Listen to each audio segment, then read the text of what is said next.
Patay ang isang ex-convict na tulak umano ng droga matapos mauwi sa engkwentro ang isang buy-bust operation sa Pasay.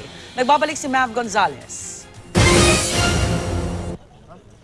Sa madilim na tabing ilog sa Pasay, napatay ang isang hinihinalang drug pusher matapos umanong manlaban sa pulisya kaninang madaling araw. Target ng buy-bust operation si Jason Reuyan alias Utoy. Dumating daw ang suspect sa Don Carlos Village angkas ng motorsiklo.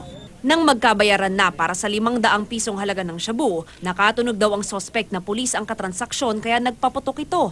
Napatay ang suspect mula sa isang tama ng bala sa sentido. Nakatakas naman ang kasama niya.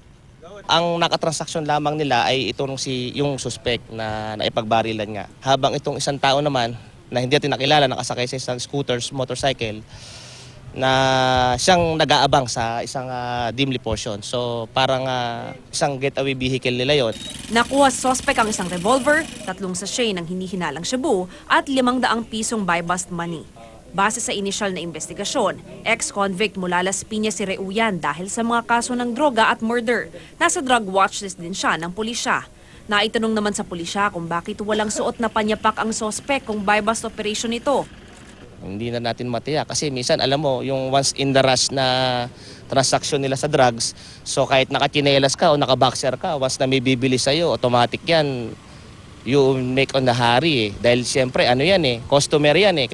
Ito ang unang balita sa Pasay. Mav Gonzalez reporting.